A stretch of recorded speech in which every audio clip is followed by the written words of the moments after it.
30 years of the best sports talk in Middle Tennessee, featuring Tennessee Radio Hall of Famer George Plaster, Tennessee Sports Hall of Fame coach Watson Brown, and Young Guns Billy Derrick.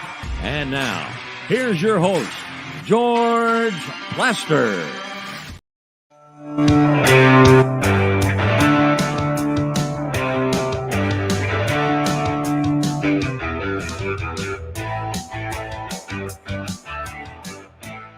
Hello again, everybody. Welcome in on a beautiful Monday. It's also an incredibly busy Monday. We have a show for you. I mean, action-packed from beginning to end. And I will tell you up front that we will sort of push back the Titans looking to shop Derrick Henry until 3:20. And then we'll go head over heels on that topic. Watson, say hello in 10 seconds. Hello in 10 seconds. Billy, say it in 5. Hello, George. Busiest man in Nashville right now is our first guest on the show. He's the executive director of the Nashville Sports Council, and they, of course, are hosting the SEC men's basketball tournament starting Wednesday at Bridgestone Arena. Scott Ramsey, how are you?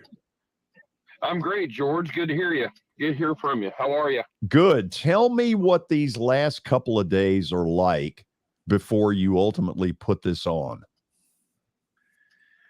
Well, really, it's kind of exciting, to be honest with you. I mean, obviously just getting the court set up, getting all the signage turned around, getting ready for everybody to arrive beginning tomorrow for practices and shoot-arounds and first session Wednesday night. So a lot of venue prep and a lot of meetings and security and operations and those kind of things that, the staff and the SEC staff have been working on for pretty much the whole year on a monthly basis. And now we get to put it in action. So it's an exciting week, as you know, George. I think of all the events that we have done, but can do on an annual basis, to have this event here for the next 12 years is somewhat surreal if you think about it, because it always seemed like we were trying to bid on the next one when we were hosting it. Now we can really concentrate on how we kind of keep making each year better. There's a smile on Mike Slive's face up in heaven. Yeah, I'm sure there is, because you and I have talked about it a lot, and to think about this event from the different layers that make a successful event, this one really checks all the boxes. I mean, it's 5 days of a sold-out arena, 7 sessions, 13 games, and not only that, but I think as teams have progressed through the tournament, and whatever team is kind of hot that year or good or starts to win a couple of games, we get a second wave of fans that can get to Nashville for the weekend and continue to make the arena full, exciting. It's sold out every year. It's sold out again this year before even going on public sale. And, and then to think about down the road, you got Texas, Oklahoma to be added into this thing in a couple of years. It's an exciting week for us. It's a successful week, and certainly one that we're looking forward to. Scott, in all these years that Bridgestone has hosted it, 01, 06, 10, 13, 15, 16, 17 would have been in the COVID year if that hadn't happened. Has it ever been more wide open as far as, 8, 9 teams could win it? Not from my seat, George. I can't remember one where there's been this much parity kind of coming into the tournament. But you would probably be more of an expert on that than me from that side of things. But again, I think of it from the fan bases that are excited and all feel like they've got a really good chance to win in the tournament. And boy, that's got to be pretty deep this year. And that really creates a downtown atmosphere and energy that there's not many cities that can match with an event like this one that we'll see this week. Scott, they always talk about economic impact. And I can remember after a Friday night several years ago, and I think I called you the next week to relay this story. I had been in a restaurant near the arena, and it was around 11 o'clock that night. And I asked the woman in charge, I said, how have you all done today? And she said, a normal Friday will do 20,000. She said, but tonight, 85,000. That has to feel good for you when you hear that. Well, it does. I think it should feel good for really everybody that's been involved with with what we've used the arena for over a 25-year run, George. I think obviously Phil Bredeson's vision at that time was one of the things that could really kind of make a great downtown, and I think this event really signifies it from a sporting standpoint of why we do what we do. I mean, it's taken a week in March, and from Wednesday through Sunday, filling up our city, creating a lot of energy, a lot of economic activity, a lot of visibility when you think about the number of media that's here for 3 or 4 days covering our city, and then the broadcast exposure as well. So, I think again, it's just it's the event. If you ever ask me kind of what's the one event that just seems like a perfect fit, hand in glove, it's certainly the SEC men's basketball tournament. If I followed you around, if I shadowed you one day during the tournament, what's the hardest thing you personally have to deal with? Well, I'll be honest. The staff is really kind of making everything go with the SEC staff. The opportunity for me this week is hopefully get a chance to visit with 14 athletic directors, Commissioner Sankey and his senior staff throughout the week on a variety of topics. I mean, obviously with a new stadium on the horizon, there's a lot of opportunities there in postseason college football that are very unsettled right now. What's it look like with the 12-team playoff coming in? What's it going to look like? What opportunities exist for us with postseason football? And then lastly, kind of what else can we do in the city? We got a brand new soccer facility. Can we start hosting some SEC and NCAA soccer events? Can they help us with that? What's the vision for Nashville and how we fit in? Certainly with the basketball tournament long term, how do we continue to make it better with the expansion of Texas and Oklahoma? So it's just a lot of opportunities for me to kind of visit. We'll see some ESPN executives come in. Certainly a big player in what we want to do long term, not just at the stadium, but the arena and certain things. Certainly our broadcast partner on the bowl. So it's a chance for me to really visit with a lot of decision makers that impact the future events for Nashville. Watson, it sounds pretty exciting. What do you got for Scott? Scott, there were a lot of things I didn't like as an AD. This was my favorite. The old Southwest Conference, and everybody gets there. You get to see all of the games. We'd always meet as ADs in the mornings, and then I love basketball game after game after game. Then at UAB, wherever that tournament was, it's one of my favorite times of the year, watching the conference tournaments. And everybody says, well, you need to do away with those. No, we don't. That's the neatest piece, I think, of the whole thing.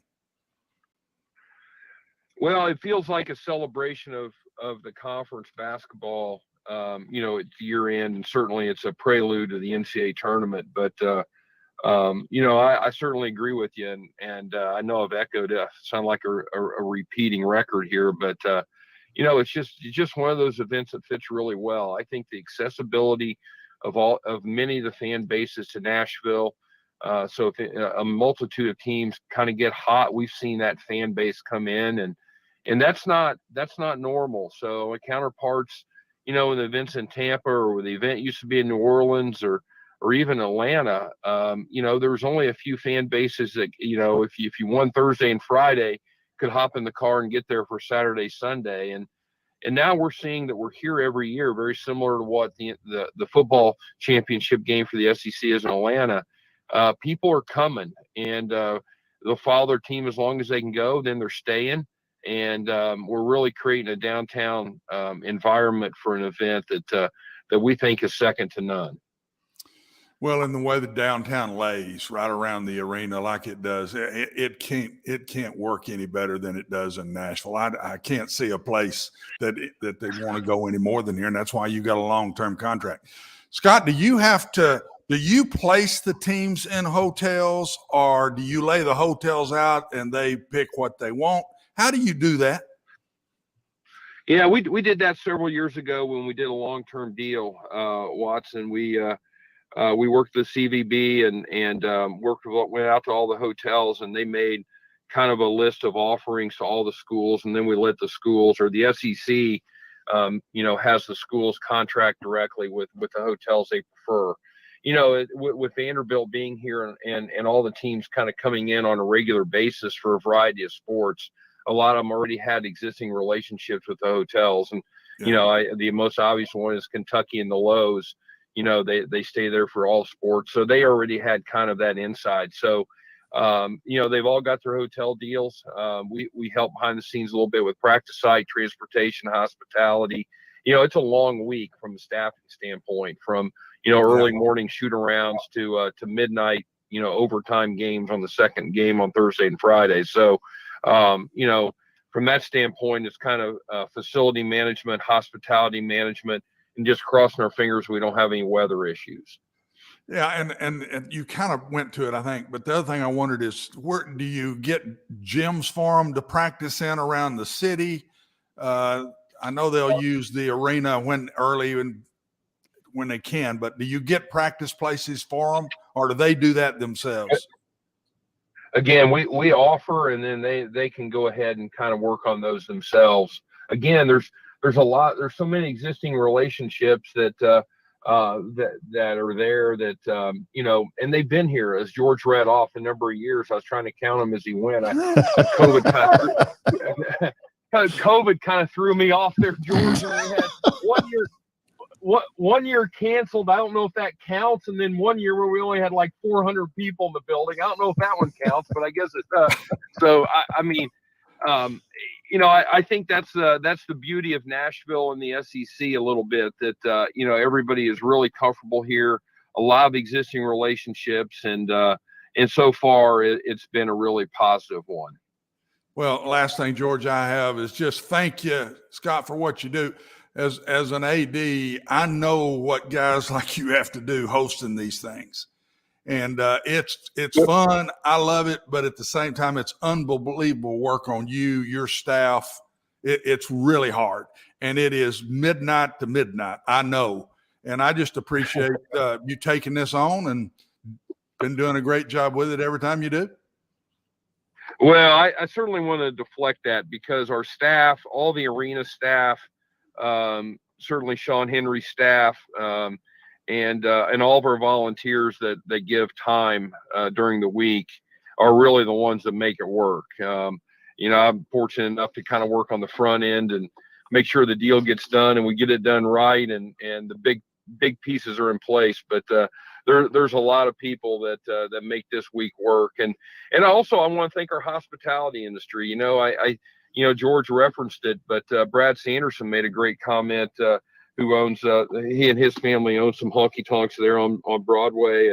And there have been some years where this week's been, has exceeded the numbers they've driven for CMA Fest. So, I think it's a great early season, non-tourism time of the year that we can really fill up the city and just create a lot of great goodwill and a lot of money being spent in our town. Bring it on. Scott, can't wait for it. Thank you for carving out some time. I know how busy you are, and I really appreciate this. And I'm sure we're going to want to check back in with you next week sometime to see how it all played out. Anytime, George. I appreciate you guys. We'll talk to you later. Take care. At the arena. All right. That's Scott Ramsey, Executive Director of the Nashville Sports Council. So we're off and running with a show that's going to have a ton in it. In about 3 minutes, you're going to hear from outgoing Nashville Predators General Manager David Poile. Looking forward to that. In the 3 o'clock hour, former Vanderbilt coach Jan van Breda Kolff will join us. And then we'll get into this rumor which may be more than a rumor, may not be, that the Titans are shopping Derrick Henry. We'll get some opinions and some thoughts on that. Very excited with things going on the show. We welcome, as the case may be, 2 new sponsors to the show within a week, and that's always pretty cool. Action 24/7 is one of those. The other one that you'll hear from later is Eric Berner, Rockcastle Wealth. So very excited. Here goes. Are you betting on the NBA or March Madness? It's a great time. Today at Action 24/7, use the code GEORGE. Dadgum, I have my own code. This is big. And get a 300% deposit match up to $20 on your first deposit. Action 24/7 is Tennessee's only locally owned and operated sports book. So you say, okay, what does that mean? Well, I'll tell you what it means. If you end up with a dispute or a question and you put a phone call in, you won't have to wait a month to get an answer. They're here, and that's one of the things they really try to do is provide great customer service. These are good folks who are here to help you, their neighbors, located right here in Tennessee. Here's what I want you to do. Download the app or visit action247.com to start winning. And please bet responsibly.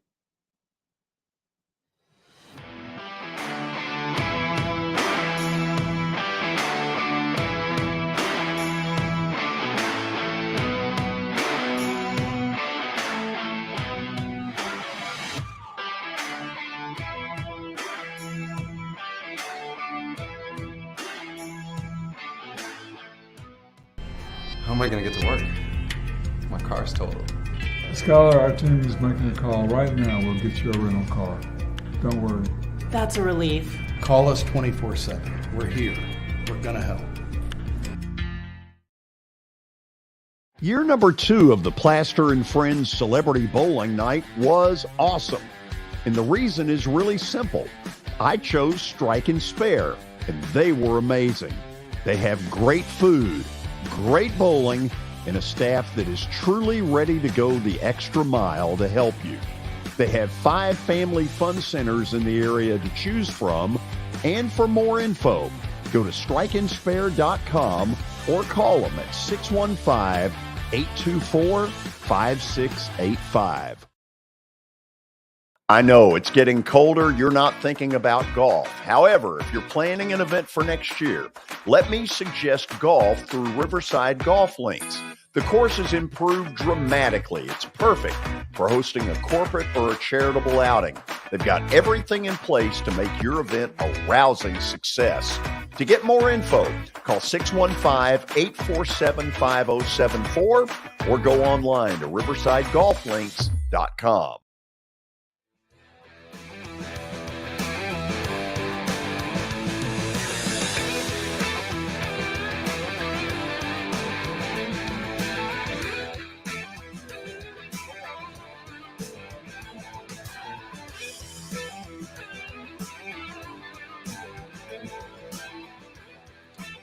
We are back. I want to read before we bring David Poyle up a note that I sent him last week because I want everybody to know how I feel about this.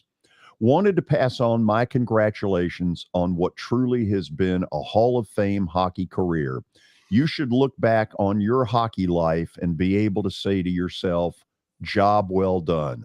I have always marveled at the grace and dignity you have always displayed, both in good times and tough times. I wish you nothing but the best in retirement. Go Preds. So with that, we say hello to outgoing Predators general manager David Poyle. You know what's scary, David? I remember when y'all first got here. Well, that's, as they say, the good old days. George, I've said, the way you read that, that's just the way I wrote it. That was awesome. That was awesome. Thank you very much. No, it's been a fantastic period of time in my life, the best time in my whole hockey career, being here in Nashville for almost now 26 years. And you're right. When we started this off, you were front and center in terms of your involvement, helping, supporting, if you will, getting the major league sport here in Nashville, and specifically the Predators. And it's at the beginning there were some times that you wondered whether this was going to go in the right direction, get going, et cetera, et cetera. And then we've had Craig Leopold, who decided to sell the team after a number of years, and that was kind of a really dicey time for all of us. For me, going through a couple of ownership changes, and then the possibility the team was going to be moved to Hamilton, and you played a huge part in helping keep the Predators here, George. So you know about as much as I do about what's going on this franchise. But again, very, very grateful and thankful for the opportunity to get to be the first general manager here in Nashville, and I really am happy with what's turned out. I wish we would have won a Stanley Cup, but I'm really, really happy with it turned out in terms of how the Preds are perceived in Nashville, and what we do not only on the ice but off the ice equally as well. So let me ask it that way, because at the beginning there was just sort of this: why are they here? We don't know anything about them. We don't know anything about hockey. We don't like hockey.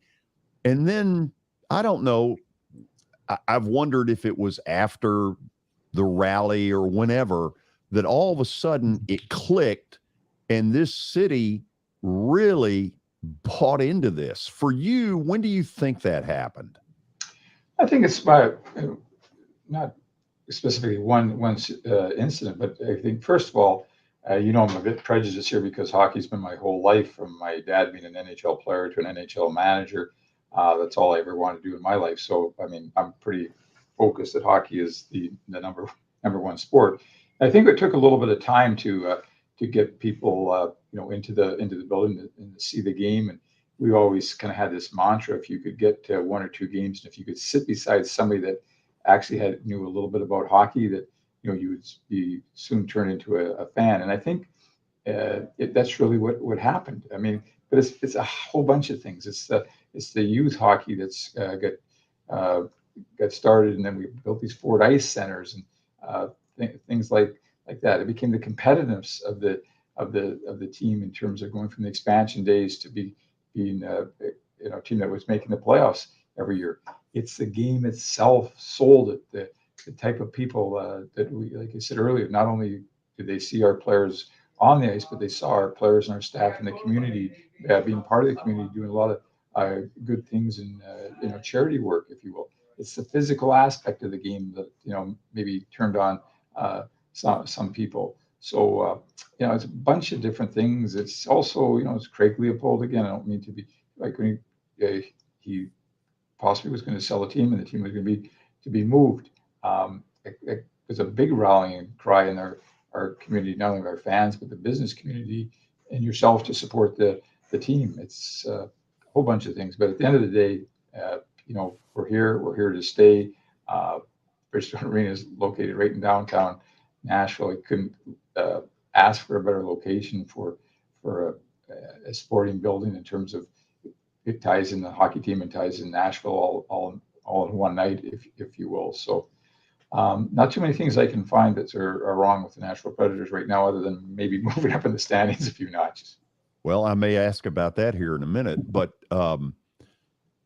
David, I think all of us struggle with when's the right time to say, I've had enough. I'm 63. I'm going to face that at some point. I don't look forward to it. I bet Watson, who's on here, who'll ask you a few questions in a minute, didn't enjoy the process either. How hard was this for you, and what ultimately was the tipping point where you said, this is the time? Yeah, really, really hard. And again, when you go through something like the last week or so with the trading deadline and all the action that I kind of live for in this job, it's like I finished all that and I'm thinking, man, this team is really we're going to be good in a couple of years. Why am I stepping back?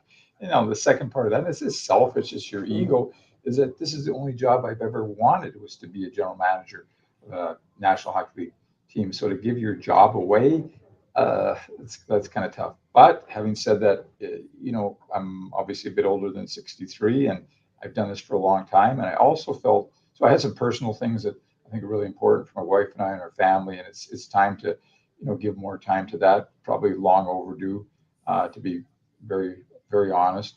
And then the Predator side, I think and hope you know by now that I really care about the Predators. So the Predators are going to be existing, of course, way past my time. But I really felt that we were, after that, the 17 Cup Finals, 18 the President's Trophy, kind of hanging on and clawing back to make the playoffs, but ultimately not being, competitive for the Cup. That was kind of bothering me. And as I've referred to, we kind of are in this middle right now. We could put a push on and make the playoffs. Maybe if I didn't trade away draft picks or players for draft picks and younger players, but I want to get back to not only being competitive, meaning making the playoffs, but I want to have the confidence and feel that we're going to win playoff rounds and again compete for the Stanley Cup.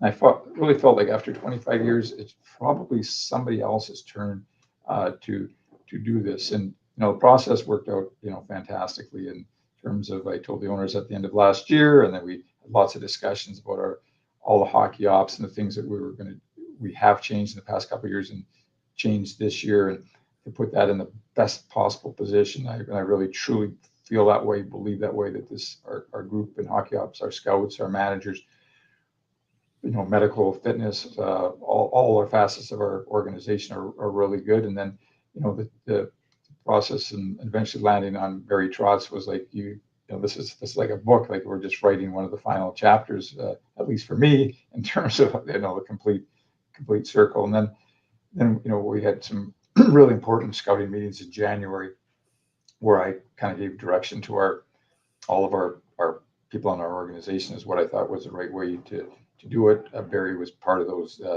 discussions with me before anybody knew that we were going to hire him. And then we executed on everything that we wanted to execute on. It wasn't easy. It wasn't fun when you're taking some long-term players off of our team, like Matthias Ekholm or younger player like Tanner Jeannot, but we did it. And I feel really good about it in terms of the assets we acquired and the team that we presently have and giving chances to younger players. So I'm pretty pumped for a guy on the on the way out. I want to ask one more because, when it gets out, okay, the Preds are sellers. Then there's this immediate, okay, there's no chance of making the playoffs. But if you look at the standings right now, Winnipeg in the 8 hole is 6 points ahead of Nashville, but has played 3 more games.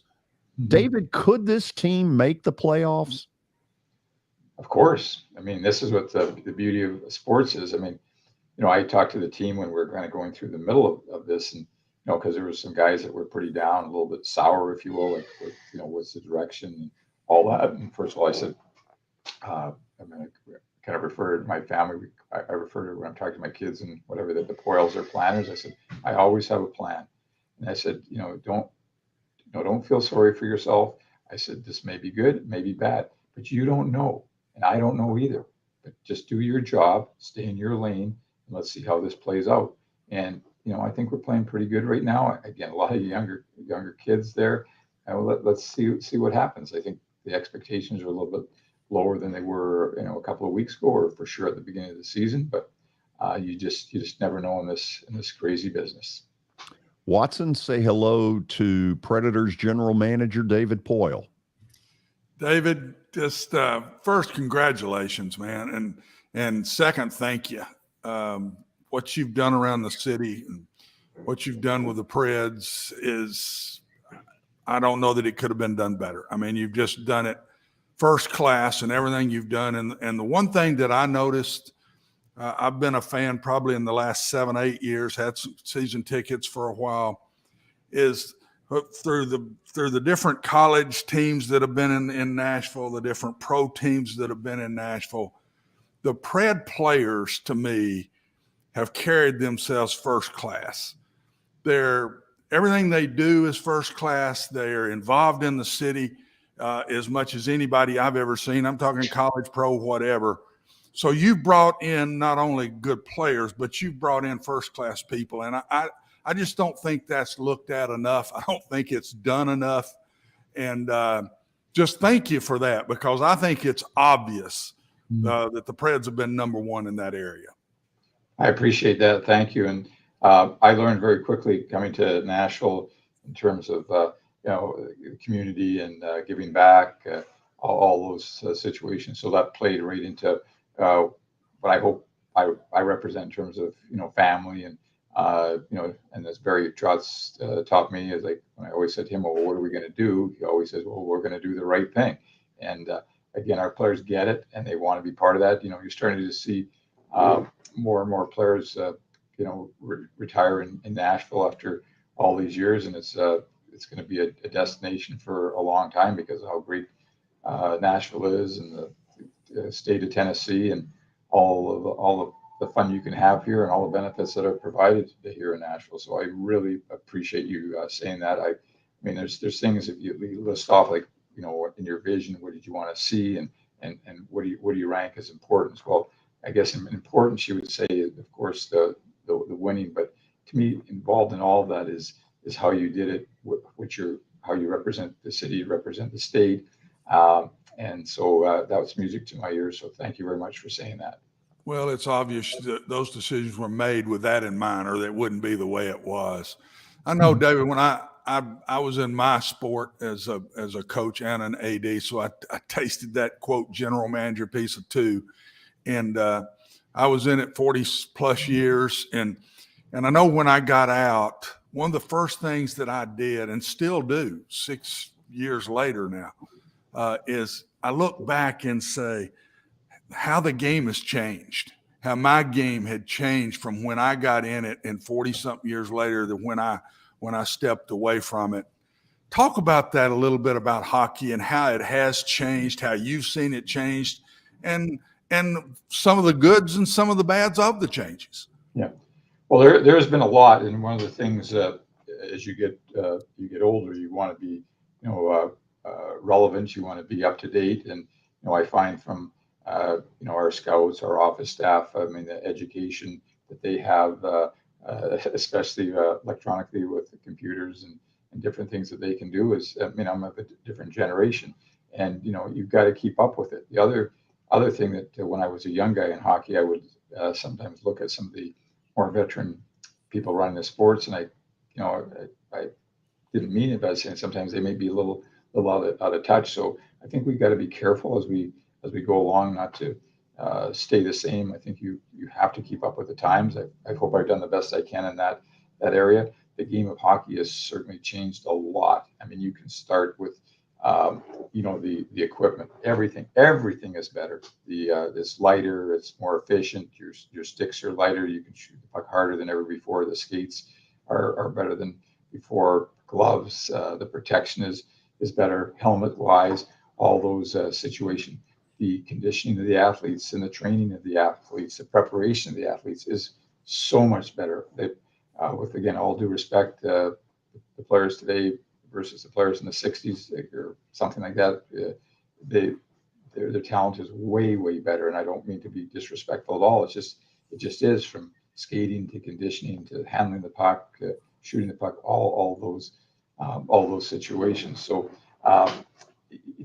I think the game is a better product now than it was in the old days, if you will, just because of those things. I've said the skill on display every night is unreal. I mean, you should watch some of our practices when guys are just goofing around and kind of doing skill type of things. And it's things when I grew up, I never even thought of even trying. So I think the game is in the best position it's ever been in terms of the talent in the league and the way the game comes across to the fans. So I just think it's in terrific shape. Last thing I got, George, David, is I know when I quit, I had to go down slowly. I couldn't just leave what I was doing. I traveled and worked for ESPN as an analyst for 3 years. And then since then, I've kind of been with George, staying in and around athletics. Are you going to hang around and stay in Nashville? Or are you going to help the Preds? what is your next 2 or 3 years in your thought process and what you're going to do? Everybody that I've talked about has told me about, do not judge your retirement on your first 6 months. Yeah. My wife is very worried because our wedding vows, we said we married each other for richer or poorer, but not for lunch. So that's going to be an interesting dynamic for us. I'm going to be an advisor, to hockey ops, specifically Barry Trotson, to the owners with both Herb Fritsch and Bill Haslam. I believe I can bring, a lot of historical information to them of why things happened and what we did here and there and what have you. But, you never know how that's going to play out. So I think I'm ready for this, but as you're kind of telling me, I don't think any of us really know the answer for that. But yes, we're going to be living in Nashville, but certainly have my freedom to and would certainly use it to see more of my family. My wife and I certainly have some plans of some specific things we would like to do, but we have these new things called cell phones that seem to keep us in touch all the time, even during the night. It's amazing how that's changed. How sometimes you never sleep through a night anymore. Boy, don't want those late night calls either. You know that. David, I had to laugh. My mom used that line years ago when my dad retired. She said, "You need to understand something." She said, "I married your dad for better or for worse, but not for lunch. And as long as he's not in my hair, I don't give a damn what he's doing." Exactly. Yeah, we're gonna have to find our space at some point. I get that, but it's all good. Like I've been married 51 years, but as my wife would say, it's really only 25 because I've been gone half the time. So we're all good.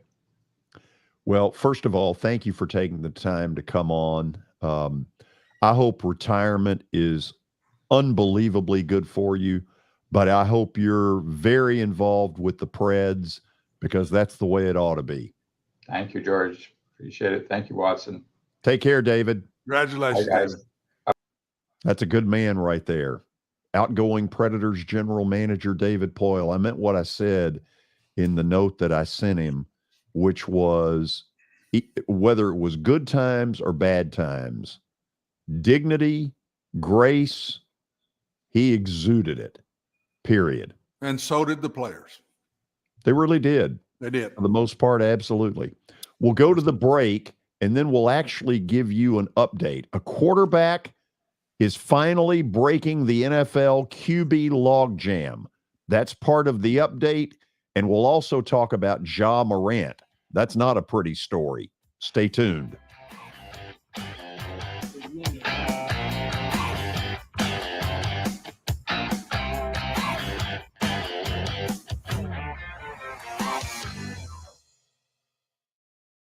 As the trusted premier custom home builder in Middle Tennessee, Donnelly Timmons has over 20 years of experience in the industry. Whether you're looking to build your dream home or renovate your current home, their team will ensure that every client and every remodel is unique, luxurious, and completed on time within budget. Founders Dustin Timmons and Joey Donnelly have over 25 years of construction experience in the Nashville area. Together, they have completed projects in Forest Hills, Oak Hill, Green Hills, Franklin, and Brentwood. Dustin and Joey believe that communication is the most important aspect of all construction projects. Therefore, they personally manage each project themselves and are involved in job site activities on a daily basis. Their commitment to quality and integrity has earned them an outstanding reputation among their clients. Contact them to set an appointment for a free consultation or to view some of their completed projects. Give them a call at 615-456-7983 or log on to DonnellyTimmons.com.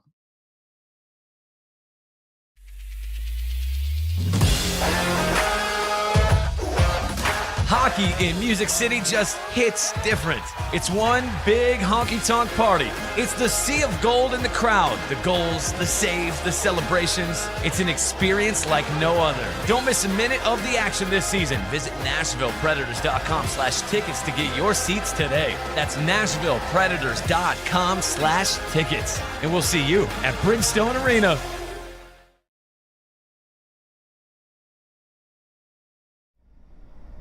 Jody Jones has as nice a dental facility as you'll find anywhere.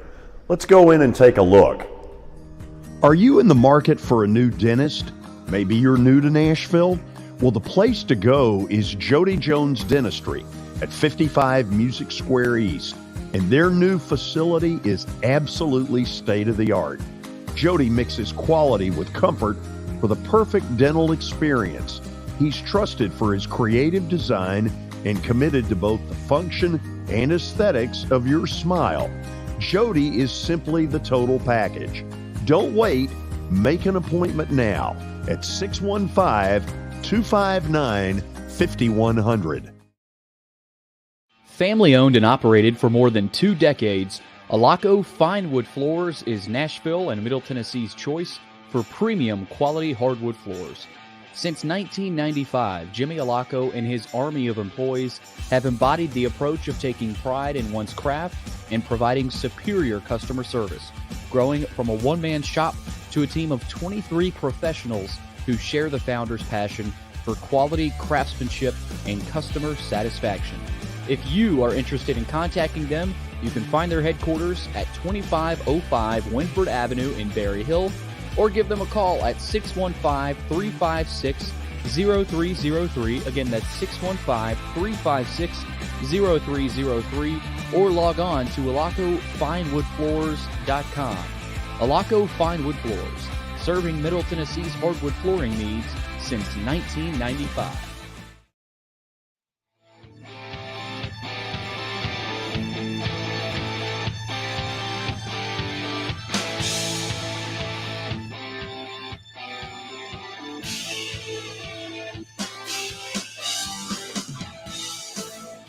Well, when I said we were busy, I was not kidding.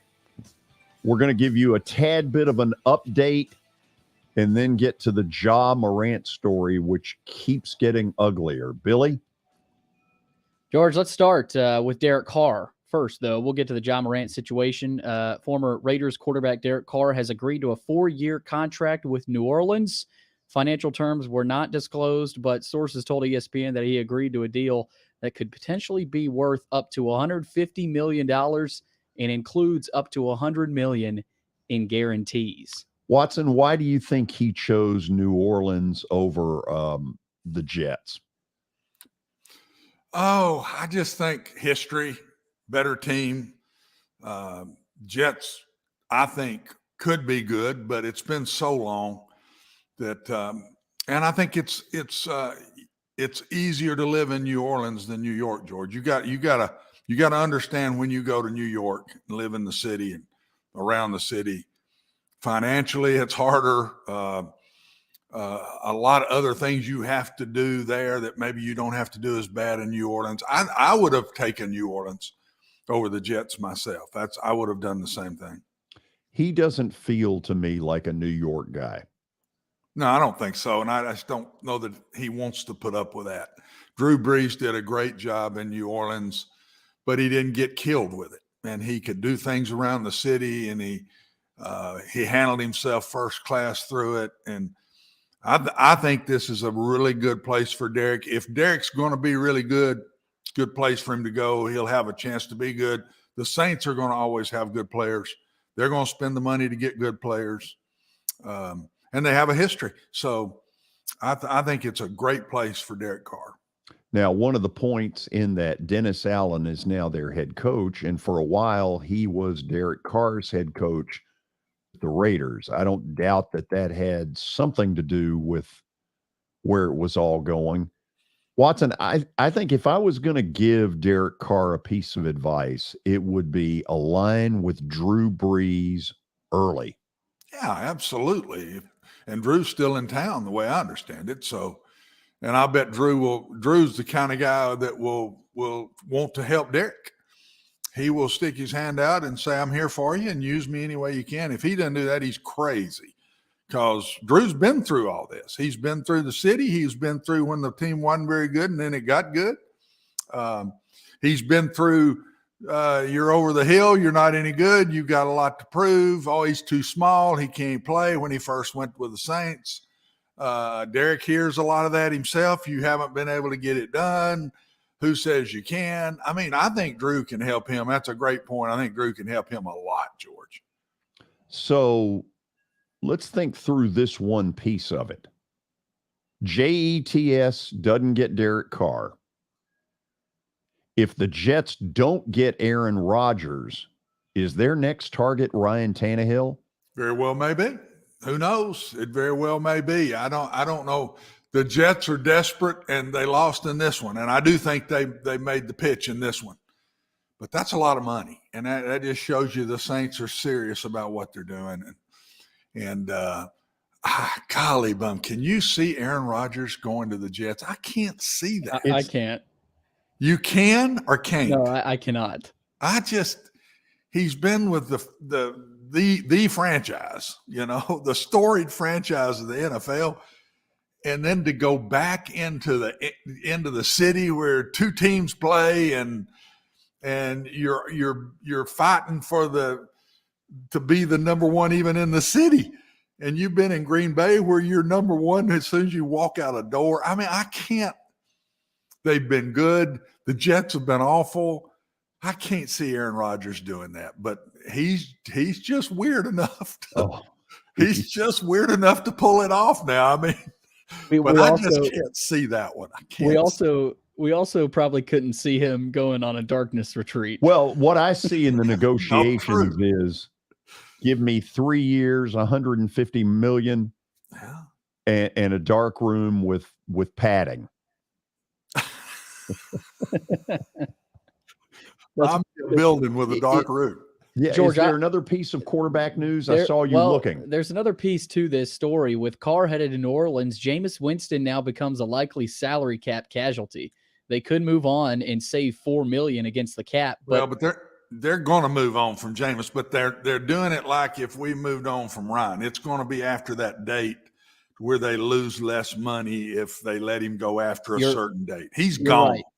He's gone. I think he knows he's gone, but they got to get to that date before he's released. But in my mind, he is released. They got to get to June 1st, Watson. You're right. That would save them about $12 million. Yes, listen, and that's exactly what they're doing. October that he was gone.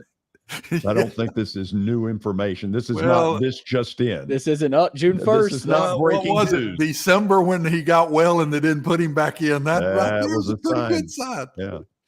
George, let's get to John Morant. Oh. Colorado police are investigating Morant after his Instagram live video went viral. He posted on Instagram in which he displayed what appeared to be a gun while at a nightclub. The Glendale Police Department confirmed the incident took place at a bar in Glendale.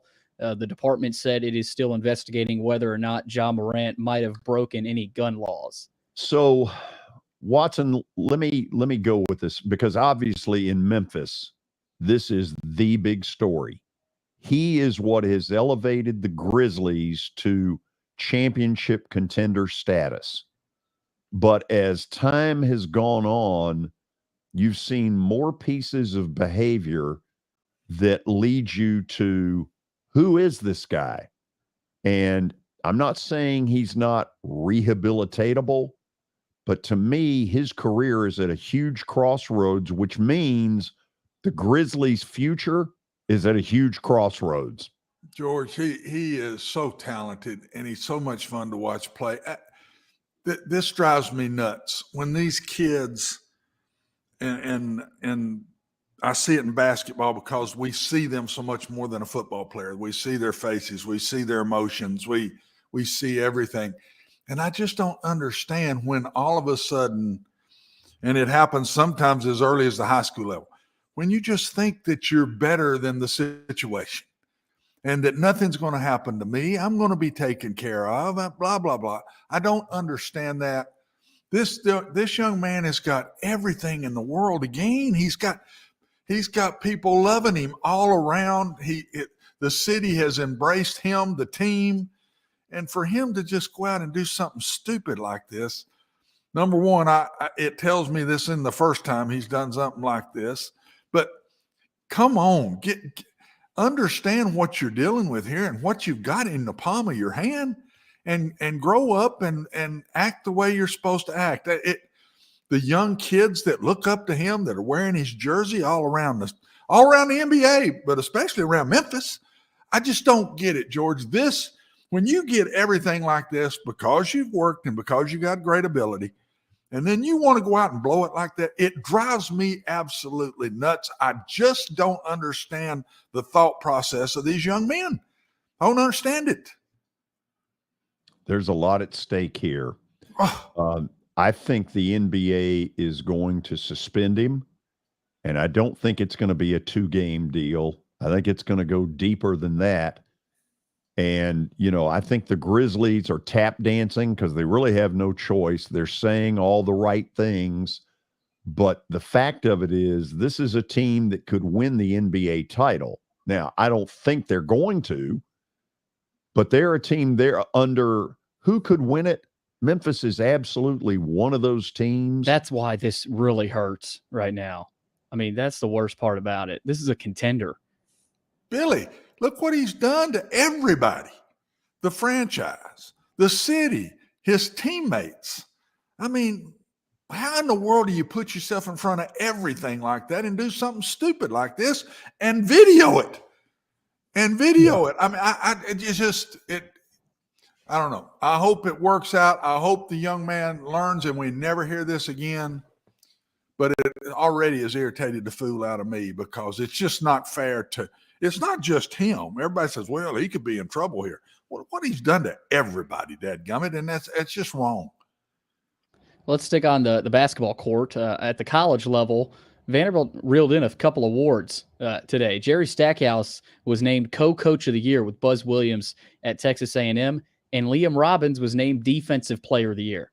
So who would have ever thought Stackhouse would be up for SEC Coach of the Year after that Alabama loss? No, you just have to tip your cap. They're playing really well. I went Saturday to their game against Mississippi State. By the way, the kid Tolu Smith is a hoss. He's a load. Woo. He is the real deal for Mississippi State. They had Vandy players jumping all over him trying to get rebounds. Yeah, they also had an officiating crew that let him play football. Yeah. Good Lord. Okay, player of the year is Brandon Miller. Yep. Freshman of the year is Brandon Miller. Scholar athlete of the year, you don't see George Plaster's name there, do you? Kobe Brown from Missouri. Yeah, that was a surprise, George. There's no doubt. Okay. Also, couple quick notes. Chattanooga and Furman tonight in the SoCon Conference Championship. They met last season. Chattanooga won on a buzzer beater. So I remember it. Furman's got some motivation. And Watson's Golden Eagles, the Tennessee Tech Golden Eagles. Oh, did y'all watch any of that game? Tough I loss. didn't get to. That was best wild. game so far of the tournaments. The best game by far. And poor Tennessee Tech. I mean, gracious sakes. I thought they had it there, Watson. They're up 2.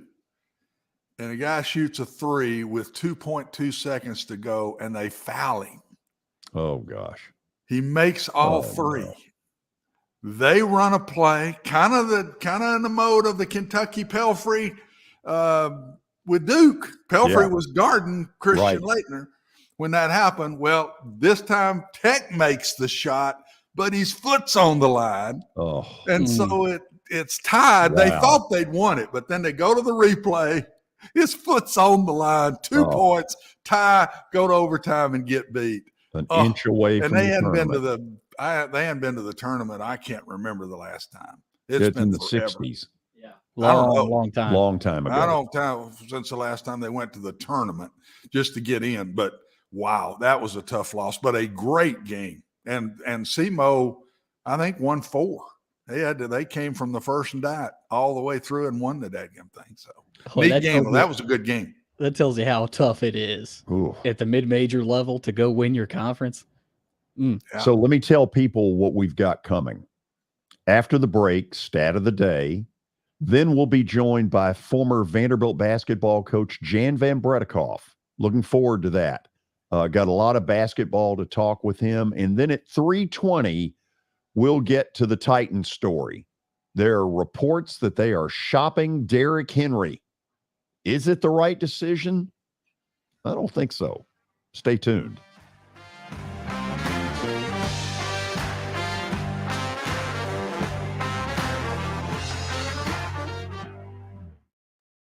Hey, thank you for meeting with me today. The insurance company has made an offer. Already? How? They've offered you the entire policy. Thank you, Blair. You're so welcome.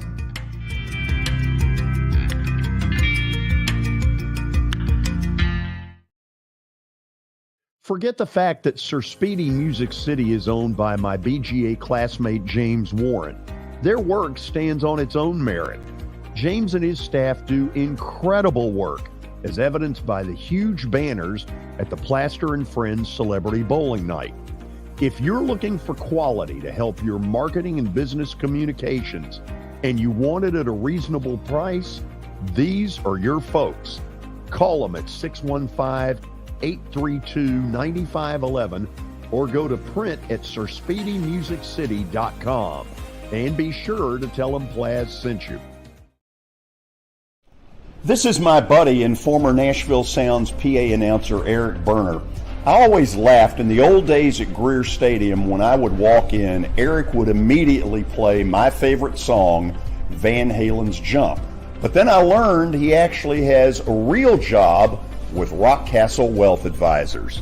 Yeah, George, that's what I do. I help people in the pursuit of making their money live as long as they do. Everybody's situation is different, so I use a customized and individualized, personalized approach to the person I'm working with. Old 401ks, retirement planning, insurance planning, inheritance planning. Those are things that people like to get some more information about. One of the things I find is people don't even know where to start, and that's where you come in. Yeah, so I can usually help people with an initial phone call or meeting that is a no charge and no obligation. And I'll bet you have a phone number and a website. I do, George. They can call me at 615-235-1058 or rockcastlewealth.com or Eric at rockcastlewealth.com. Welcome to John English Antique Sports and Cards, located at 204 East Depot Street in beautiful downtown Shelbyville, Tennessee. Their phone number is area code 931-492-4304. John, obviously, I've been blown away by what I've seen at your place. I've now been there 3 times. But for the person who's never been, what should they expect? Well, we have a 3,000 square foot store, George. Half of it is vintage cards in all sports, and then half of the store is, a lot of people call it the museum, where there's a lot of early equipment and just the history of sports in general: baseball, football, basketball, golf, tennis, and other items. When somebody comes in there that you know is a big sports fan, what is their normal reaction? Well, I think that they're pleasantly surprised, and of course, being in Shelbyville, Tennessee, which is a small town that you would never expect a shop like we have to be in. So they're kind of, I don't want to say blown away, but as I said, pleasantly surprised.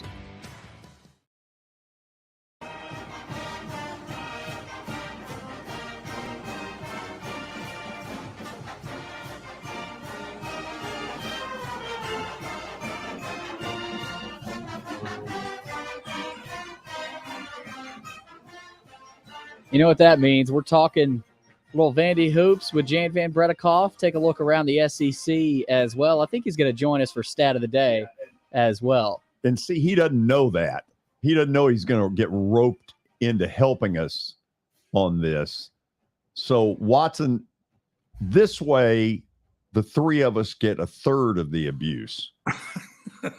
We can pass it on to, so misery loves company, George. Let's put the question up there first, and then we'll get Jan in here. Brought to you by John English Antique Sports and Cards. Give them a call at 931-492-4304. You can find them out in Shelbyville. Let's see what David's got cooked up for today for Stat of the Day as we bring Jan van Breda Kolff in here.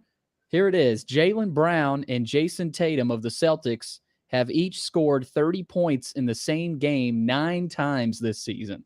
Over the last 30 years, only one teammate duo has more games with each player scoring 30 points. Who is that duo? Okay, let's bring Jan in.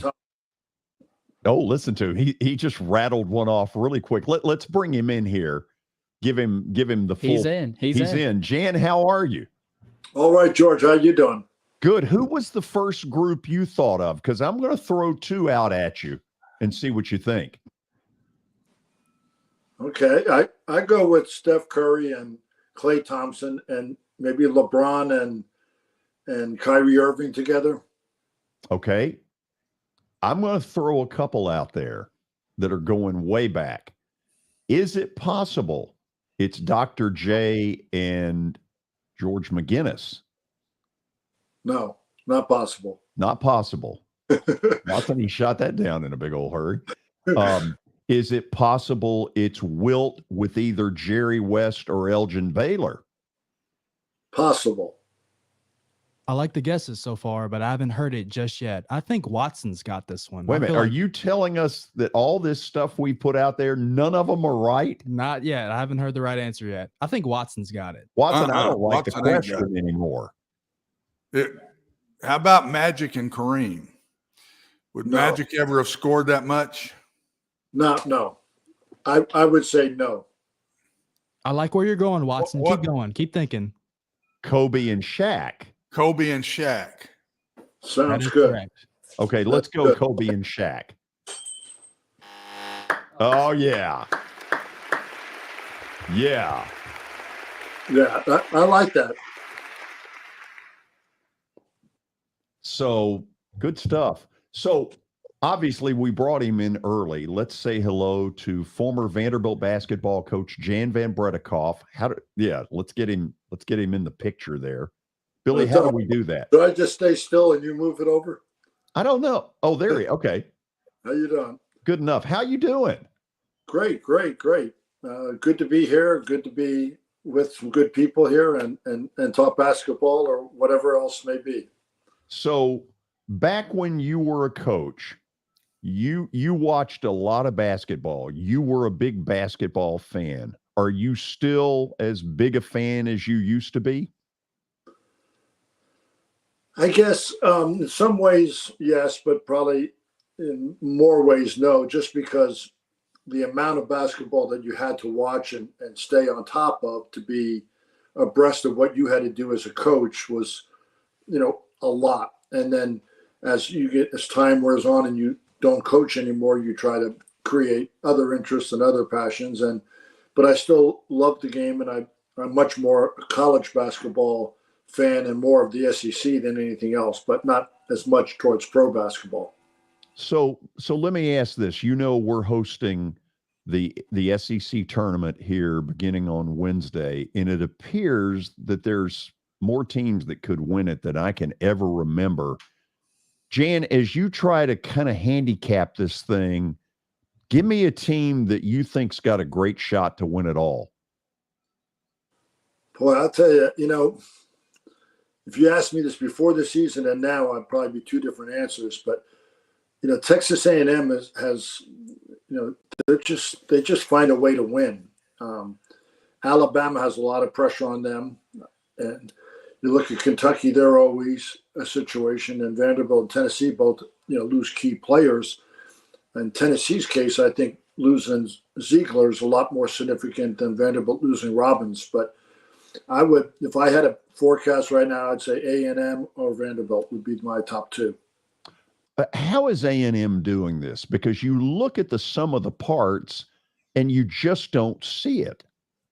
Well, I think that's what you see is the sum of the parts. You don't see the part. And I think, you look at certain teams, there are the main parts of a Brandon Miller or so to speak, but you look at A&M and there's so many different guys that can actually score and do things, but they just have a way to grind it out.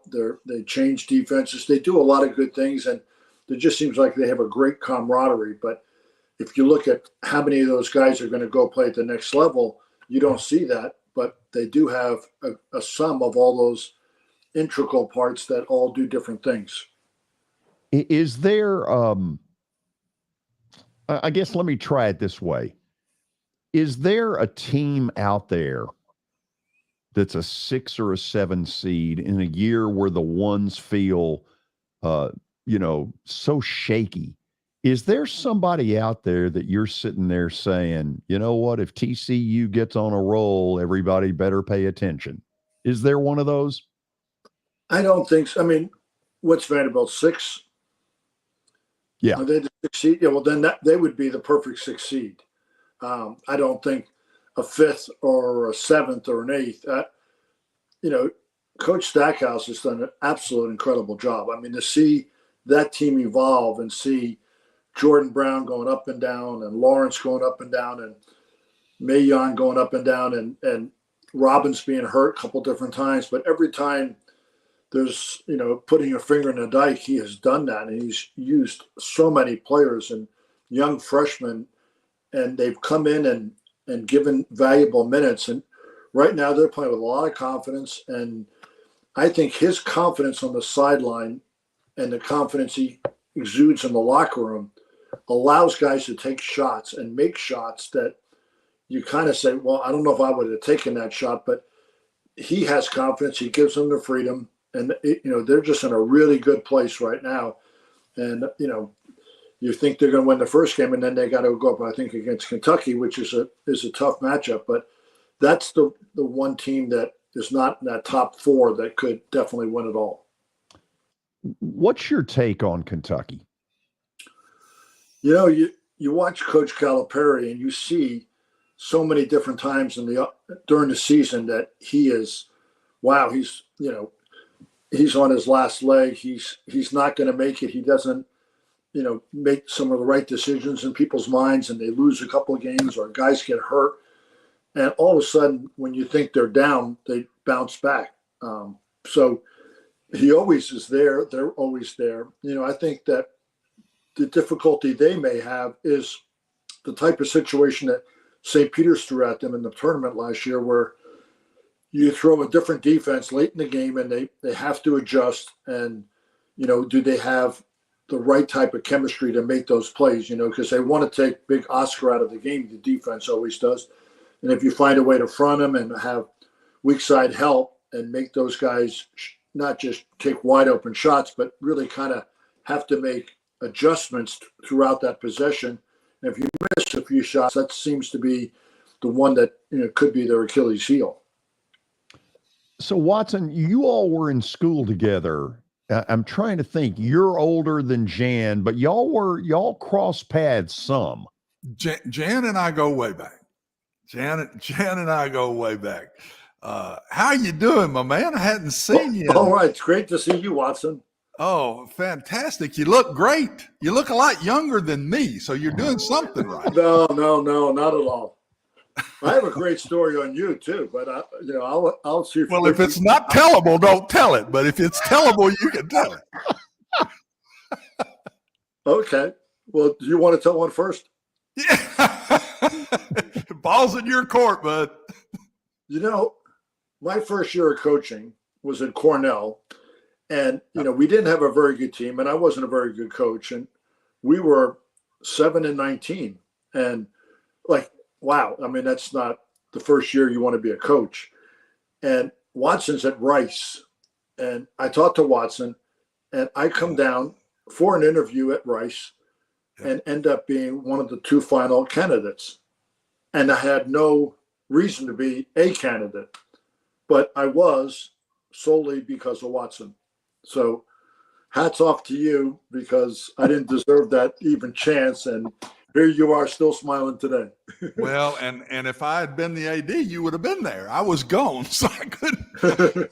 But I could call the right people to get you started there. But it's so good to see you, Jen. And talk to us about what you're doing. Where are you? What you doing? Are you still involved with basketball in some way?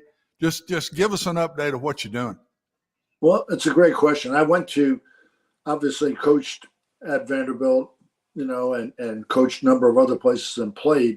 And then, we moved, I did clinics and camps in Nashville for 12 years. And then I moved to Florida for the last 5 or 6 years and kind of, reset and tried to go through a reflection of my life and what I accomplished or what I didn't accomplish. And when it was all said and done, during these reflective moments. I've written 50 chapters on the life skills for kids, mental side of the game, parental influence, and then, what I think coaches do from the intangible, or could do from the intangible side, from lessons learned of my failures more than anything else.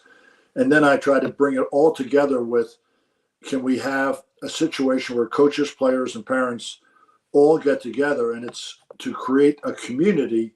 And I think we can. It's just that everybody gets a bad rap in this whole thing, and there's not enough planning to get all those three parts into some kind of triune.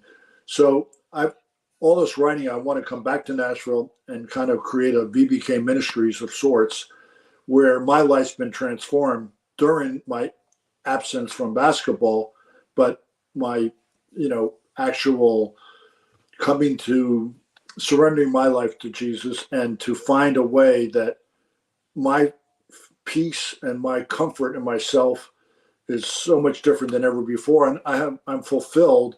And now I want to, God's calling is for me. My purpose now is to help others not make the same mistakes as I did, and try to help the players, try to help the coaches, try to help the parents see that the game is much more than basketball. And it's not a finite game. It is over when it's over, but then there's another game. But we want to live in an eternal life and have an infinite life. And I think we can do that. And that's my message. And I'm hoping to accomplish that sooner than later. Jan, that is fantastic. I'm so proud to hear that. We all make our mistakes coming through, and I look back, so just like you, and I'm retired and just stay around athletics here with George, but I think back about all the mistakes that I made, and if there's one thing I wish some way young people would understand that I didn't, and I'd say you'll say the same thing you didn't, is what we could have learned from the people in front of us if we just open our eyes and ears and listen. And I didn't do that. I took off on my own, tried to do everything. I had the answers and pat my chest, and that's great. You want confidence in what you're doing, but man, did I make a lot of mistakes, and within the profession I was in, but also in decisions I made, where I went, and different things. And I would do things so much different. I'm glad to hear what you're doing. I think it's fantastic. So are you moving back to Nashville? Yes. I'm in that process, and I'm hoping to fantastic. Start this sooner than later. And I just think, like you said, to be a professional athlete or to be a collegiate coach, you almost insulate yourself, and you become in a bubble, and you try to think that what to do, and because it's your job or whatever to win. And I think winning is, what's the definition of winning? Obviously is the amount of games, but I think, developing young men or women for future opportunities is much more. And I think you can do both. And I think now at this situation, I just feel blessed that I will hopefully have this opportunity to speak on this situation. And I think there's just so many lessons to be learned. And, I see some great stories of people, and it's an exciting period of time in my life. And I remember that after games of some games, I poured all my heart and soul, as you did, on the sidelines, getting ready for that game, preparing, and then actually coaching that game for 2 hours. And the game's over, and you're like sweat all the way down to your socks. Yeah. And you feel like I'm exasperated. And I did it alone. I did it by myself. And now when I talk, act, and be around people, now I have the Holy Spirit in me, and I'm not tired. I'm not worn out. I'm not sweating. And, I'm calm, I'm peaceful. And I think it's a great place to be. And I'm so happy that I am right now. Well, Jan, fantastic. And if I can help, and I'm sure George will say the same thing. Absolutely. If we can help you in any way as you get to Nashville or to be a part of helping you, let us know. One more question, George, if I can, to ask Sure. Jan. Jan, one of the things that really bothers me right now is I'm not as the NIL doesn't bother me. They'll find a way to get that under control, but this transfer portal thing really bothers me. And when you and I were coming up through, you would start with kids. You bring them in as freshmen. You want to teach them right and wrong. You want to teach them how to win. You want to teach them how to act. You want to teach them how to compete. You keep them for 4 or 5 years, and you feel really good when they leave, no matter how many games you've won or not. And now these kids, they come in, they don't get to start as freshmen. They're gone immediately. One has a good year, and he's gone somewhere else and moved up the ladder or whatever. And I just don't think these kids are going to get taught the right things with them jumping around as quick as they are. Are you as concerned about that as I am, or do you handle that better than I do? No, I think you're exactly right. I think, one of the things that, when you go through life skills for younger kids, they now call it student athlete development for older kids. There's a lot of things that they have to develop just in the classroom and on the court. And they have to deal with adversity. They have to deal with, pushing through, determination, perseverance, being a better teammate. All these things are going to make them who they are, and as a parent and in the workforce when they finish playing. And if they shortchange that or take a shortcut past that, they're going to have problems later. Because if you quit one school and you go to another and quit another one, all of a sudden quitting is not the answer, and that becomes your identity. And your identity has to be the best you can be at whatever you're doing, and then do it for as long as you can and move to the next one. But this transfer portal is such an easy out. And then as coaches, you're trying to coach a guy that if you get on him or you don't play him enough, then he's, a candidate to go somewhere else. So that's not, a coach should be in that position where he can help develop you. And if he's doing it differently because he's afraid to lose you, then that's not the best. That's not the optimum coaching atmosphere. Yeah, I'm with you, and it scares me to death. And I hope there's some way they get this under control, because the coach doesn't have a chance to teach these kids those things. They run from the number one is competition, and to be able to fight through that and earn something. And now you run from it. It scares me to death. But George, back to you, and Jan, can't wait to get you back. Congratulations on what you're doing. I think it's absolutely fantastic. Amen. Pulling for you 100%. Can't wait to get you back to Nashville.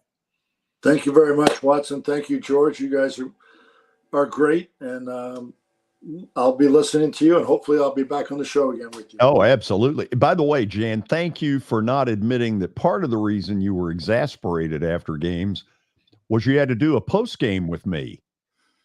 No, that was the highlight. That was the highlight. You were great.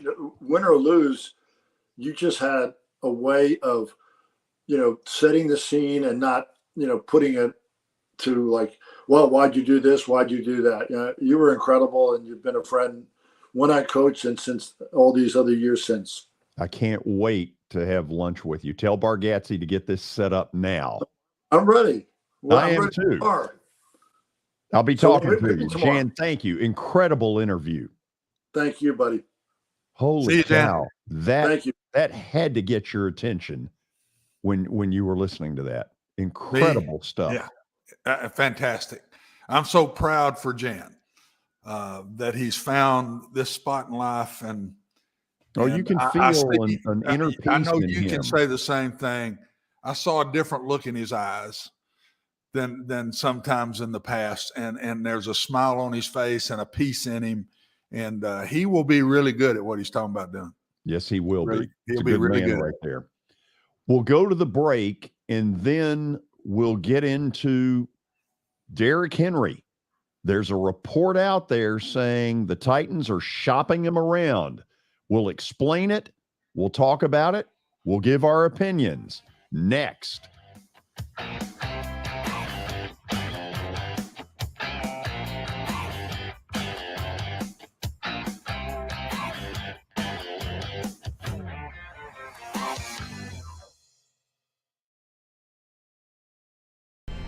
How am I going to get to work? My car's totaled. Skylar, our team is making a call right now. We'll get you a rental car. Don't worry. That's a relief. Call us 24/7. We're here. We're going to help. Year number 2 of the Plaster and Friends Celebrity Bowling Night was awesome. And the reason is really simple. I chose Strike and Spare, and they were amazing. They have great food, great bowling, and a staff that is truly ready to go the extra mile to help you. They have 5 family fun centers in the area to choose from. And for more info, go to strikeandspare.com or call them at 615-824-5685. I know it's getting colder. You're not thinking about golf. However, if you're planning an event for next year, let me suggest golf through Riverside Golf Links. The course has improved dramatically. It's perfect for hosting a corporate or a charitable outing. They've got everything in place to make your event a rousing success. To get more info, call 615-847-5074 or go online to riversidegolflinks.com. When the Nashville Predators return home on Tuesday night, March the 14th to take on Detroit, it's another of those college nights, and this time it's the Auburn Tigers. So Auburn students, alums, and fans are invited to celebrate. College Night Series ticket packages include a Predator game ticket and a limited edition co-branded hat. Tickets can be purchased at NashvillePredators.com/college nights. War Eagle.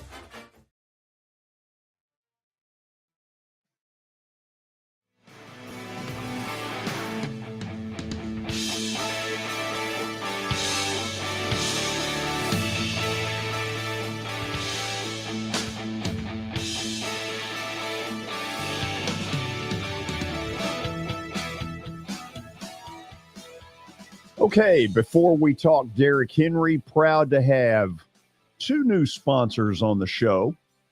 One of them is Action 24/7. I'm going to talk about them in a moment. The other, my buddy Eric Berner and the folks at Rock Castle Wealth Advisors. Are you betting on the NBA or March Madness? You probably are. Well, today at Action 24/7, use this code, George. I love it. George. I never had a code before. And get a 300% deposit. Billy, you took me away there. Get a 300% deposit match up to $20 on your first deposit. Action 24/7 is Tennessee's only locally owned and operated sports book. And you may say, okay, what's the significance of saying that? Here it is. These folks are local. If you have a question, a dispute, whatever, it's not going to take a month to get back to you. These are good folks who want to be good neighbors, and they want to do this business right, which is the reason we're excited to have them involved. So download the app, use code George, and visit action247.com to start doing a bunch of winning. And please bet responsibly. Okay. Now to the Derrick Henry story. Billy, who is reporting what in this? David, correct me if I'm wrong, but a guy named, is it Mark Silver? I think it's Mike Silver. Mike Silver. From Bally Sports. Mike Silver from Bally Sports first had it earlier today. And it says what exactly? Well, let me pull that up just to get the exact wording there. You want me to stall around for a second? Well, no, I don't need that. It was basically the Titans will be shopping Derrick Henry and be listening to trade offers, trade talks from whoever wants it. So that's really what he had in his tweet earlier today. Okay, so I'm going to assume that this would be just like, let's say, if I reported it. Let's say I'd been up at the combine and I kept hearing from people, hey, they're open to this. They're whether it's they're open to this or they're openly shopping or whatever. Watson, the point is, this is out here now. If it weren't true, wouldn't the Titans be rushing to tell you it isn't true? Well, and what I think it is, because we've been hearing this for a couple of months, as a kind of a backroom rumor, but now somebody has said no, they did shop him in Indianapolis. I think it's a home run. That's what they're looking for. Meaning somebody will give them a bunch to get Derrick Henry, and they can. It's a little bit of the Preds, what they're doing with 4 or 5 guys to get these draft choices and different things.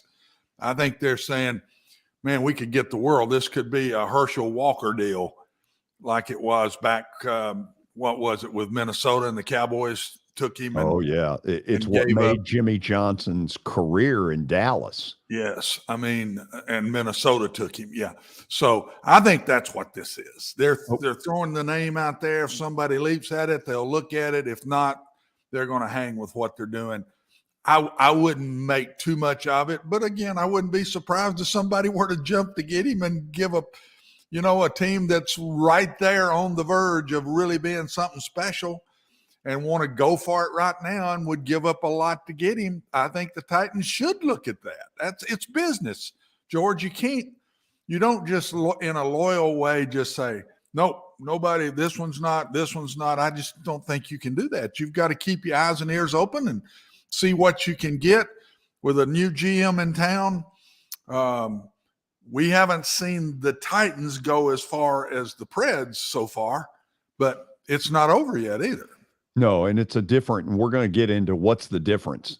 Okay, in the NFL, I guess the closest thing you could compare it to recently is the Christian McCaffrey deal, where he goes from Carolina to San Fran.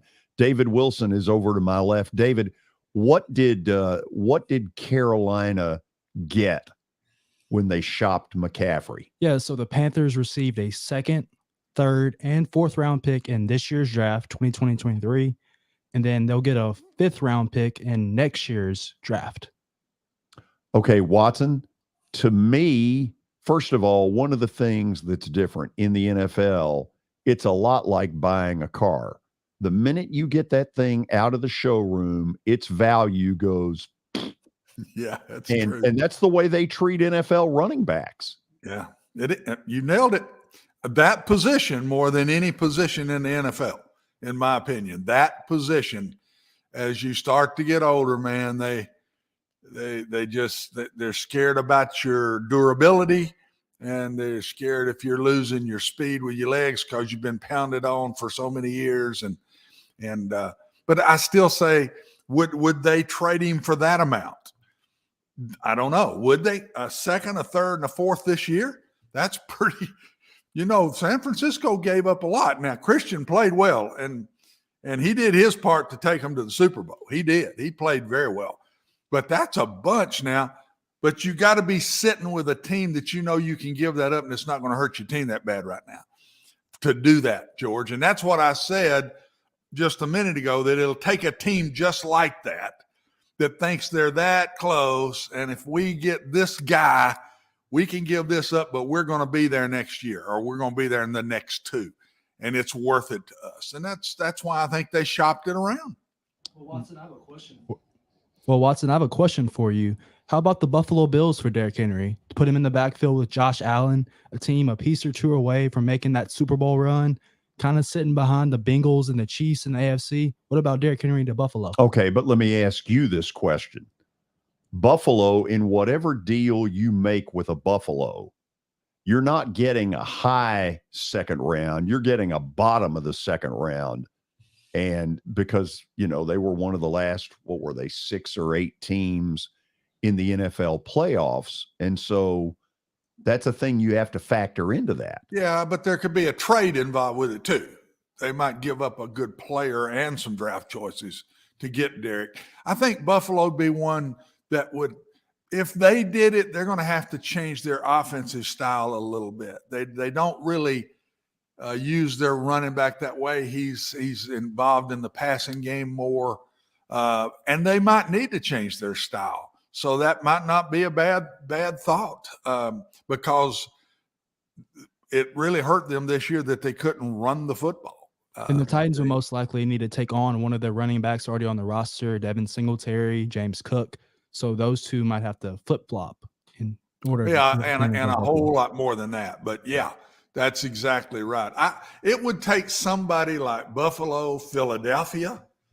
Philadelphia would be an interesting one. If they've got solid running backs, they did it by committee this year. You go stick a Derrick Henry in the backfield with Jalen Hurts, and those two guys running the ball. So let's watch it and see, guys. I don't think it's far-fetched at all. I think it's far-fetched that the Titans put it out there. I think it's a home run for them. Let's just see. But I think it would take a lot for them to give up Derrick. But I can't tell philosophically what they're up to yet, guys. I can't. No. I can't tell. It's still a little early with the Titans, and I just can't tell. Are we going to let some more go here? Because I thought Bud Dupree would probably be gone, and we still don't know about Ryan Tannehill. They have not said, I don't care what you say, Ryan Tannehill's our guy. They have not said that. They have said Ryan Tannehill is still on our roster, so he's our quarterback right now. That don't mean a hill of beans, because they're not going to let Tannehill go till June anyway. It ain't, unless they traded him to the Jets or somebody like that. So can you all get a feel of the Titans? I can't just yet and see what they're really up to. I can't, but Watson, real quick, they did let go of Bud Dupree earlier today. Well, I didn't know that. Yeah, they did. It was I think it was a couple hours ago. Wow. So. Okay. Because I thought they would. I thought they needed that money, that he just had not played up to the money that he had gotten, and his injuries had caused a lot of that. So I'm glad to hear that, because I thought they would. So let me ask this question. This is ugly, but I'm good at ugly. Some of you are saying, George, if we watch you, you are ugly. That's your middle name. No. Oh, Billy. Billy. I'm kidding. Really? Billy. Uh-huh. You wanted a raise, huh? I don't think I'm getting that. Fat chance. No. It's likely to go the other way. We'll meet on it at 4:00. Gotcha.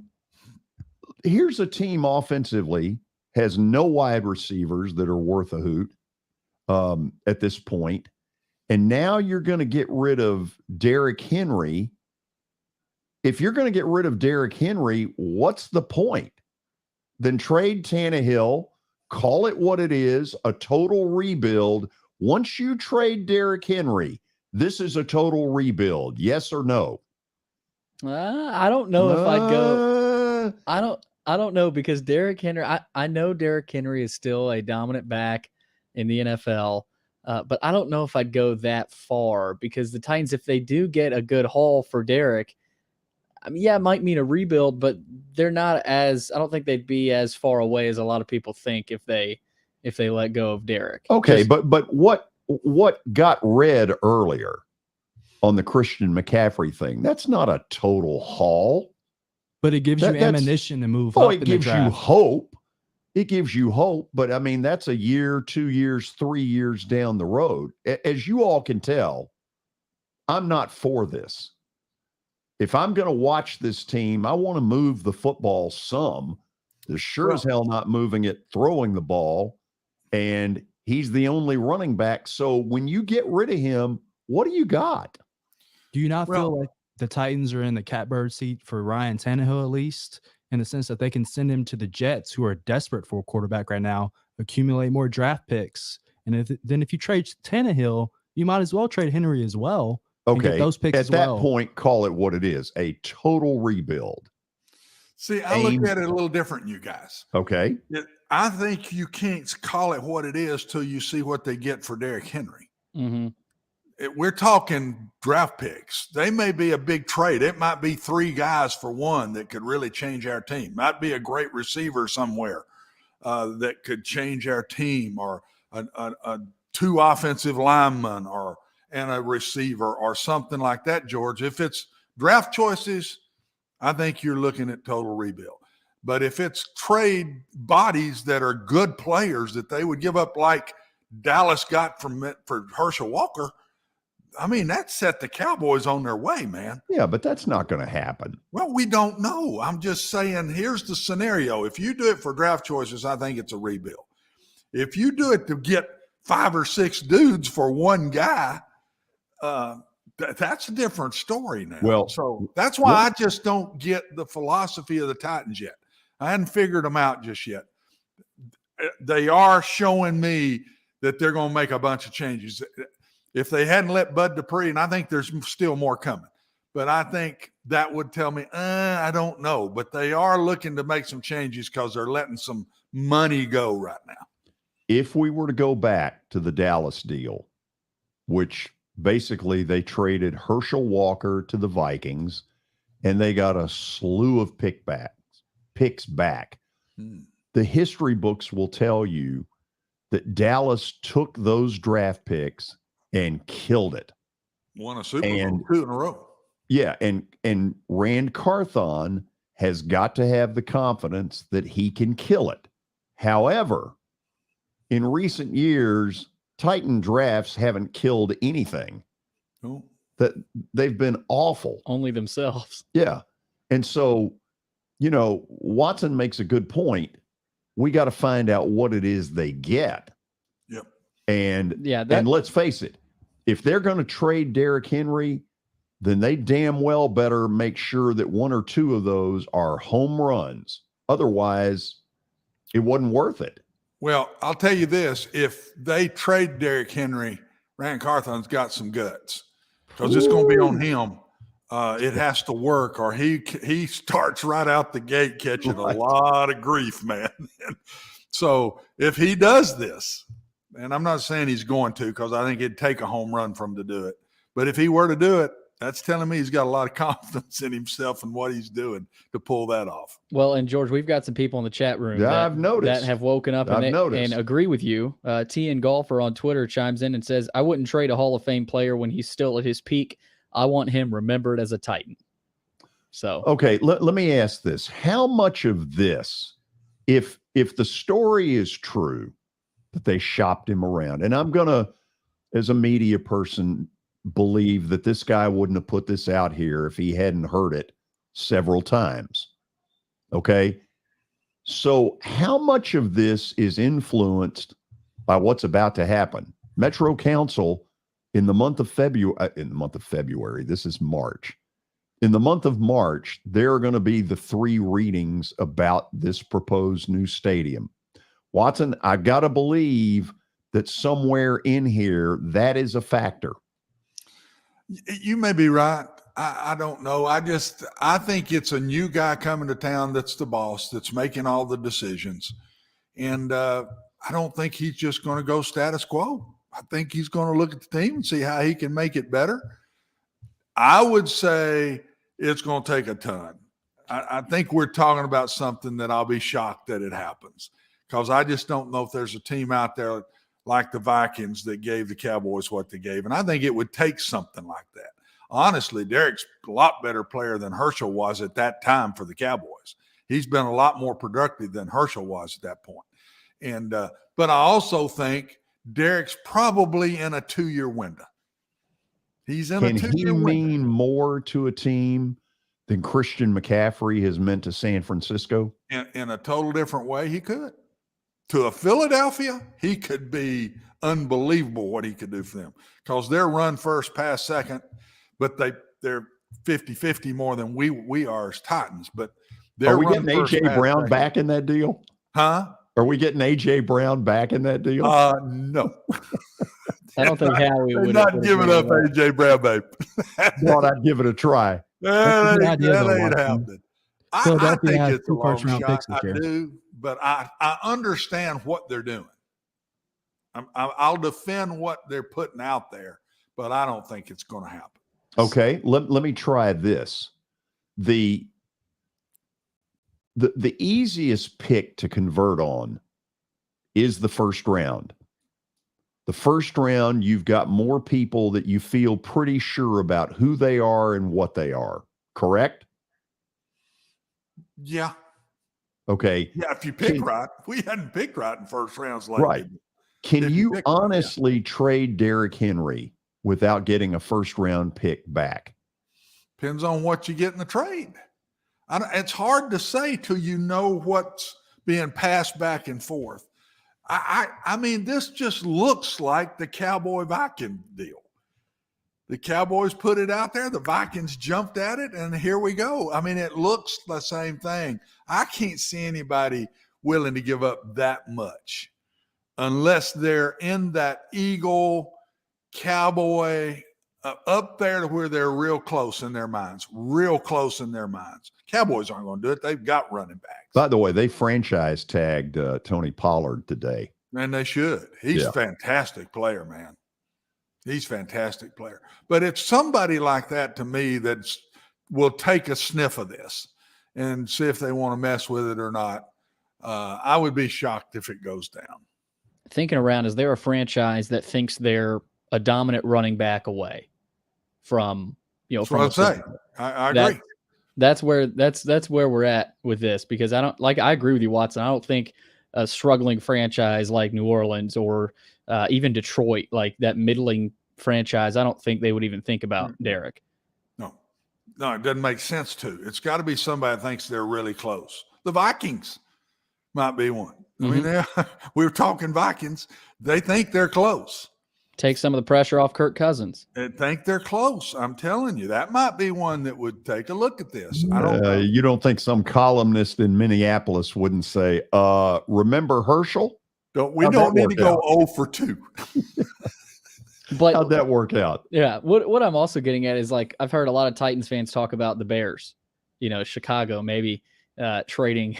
I don't think they'd ever do this, but I don't think they're good enough to do that. No, I don't think they're good enough. I don't think they're there yet. That's sort of a pipe dream, I think, for Titans fans right now. Yeah, I don't think they're good enough.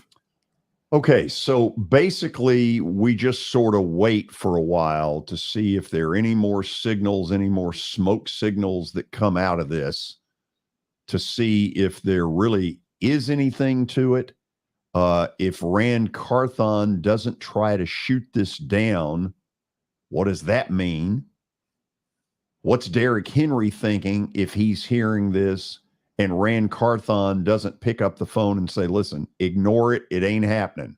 And if this does happen, what's the Titans' identity at that point? There is no identity. I mean, that's the problem. That's really where they have no wide receivers. Now you got no running game. So why do you need a quarterback? And your O-line is non-existent. So it'll be interesting. I don't think the Titans actually do it, but if they see an offer, like you said, Watson, with a team up there that has a chance, it's good enough. Who knows? But I still don't. My gut doesn't say it happens. Billy, it's a home run. And I promise they've already told Derek, we're popping your name out there. It would take a bunch, but we just know that we're doing that. I would think they've done that. You think they have told Derrick Henry? I would have. To me, as important as he is to you and what he's meant to the franchise and everything, I would say, Derek, hey, you're the best running back in the league. We're just throwing it out there. I don't see anything coming from it, but I don't want you to think of this as something that we're down on you about or something. That's not it. I'll bet you they talk to him. He's too important to the franchise. We'll go to the break on that, and then I'll try to make you some money. Plaster Bet of the Day is coming up next.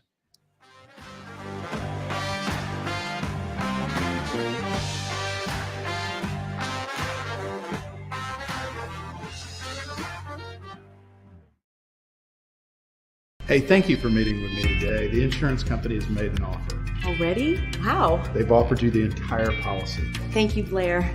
You're so welcome.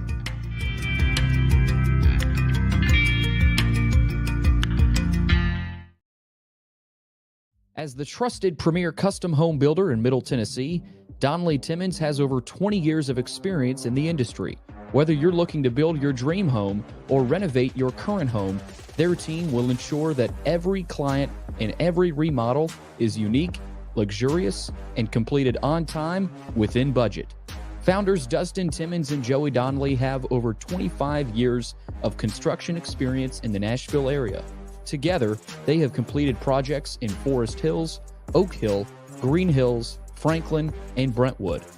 Dustin and Joey believe that communication is the most important aspect of all construction projects. Therefore, they personally manage each project themselves and are involved in job site activities on a daily basis.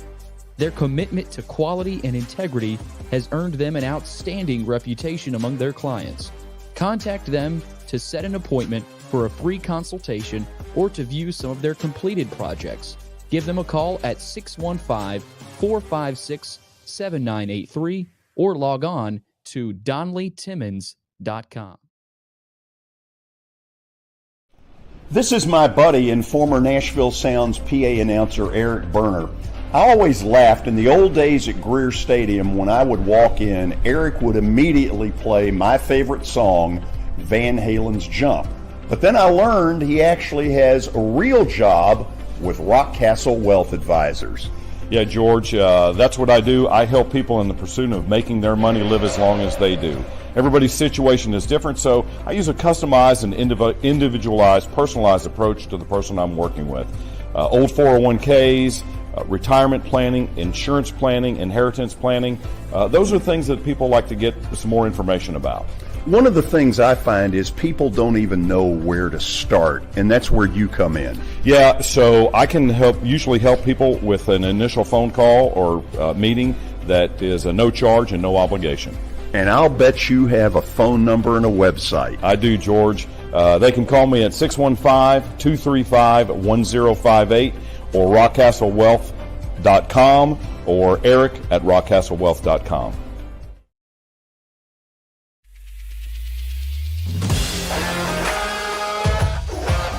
Hockey in Music City just hits different. It's one big honky-tonk party. It's the sea of gold in the crowd. The goals, the saves, the celebrations. It's an experience like no other. Don't miss a minute of the action this season. Visit NashvillePredators.com/tickets to get your seats today. That's NashvillePredators.com/tickets. And we'll see you at Bridgestone Arena.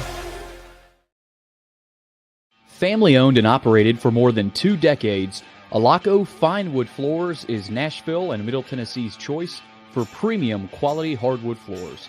Since 1995, Jimmy Alaco and his army of employees have embodied the approach of taking pride in one's craft and providing superior customer service, growing from a one-man shop to a team of 23 professionals who share the founder's passion for quality craftsmanship and customer satisfaction.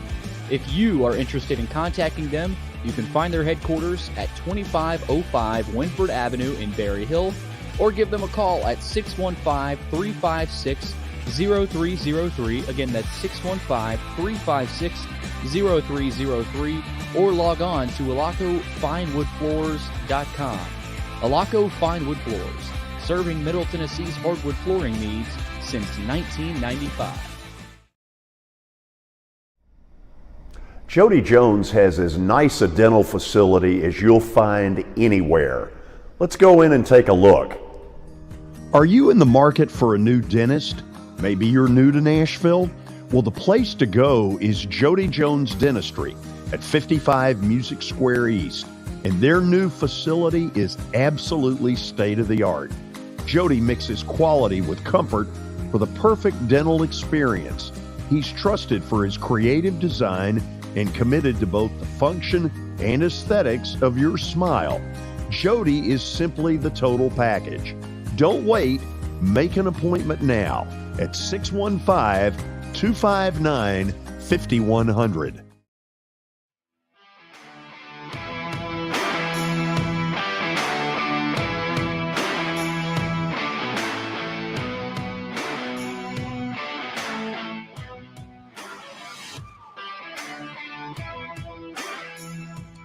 Welcome back in. Final segment on a Monday, Reaction Monday. A lot of hoops to get to.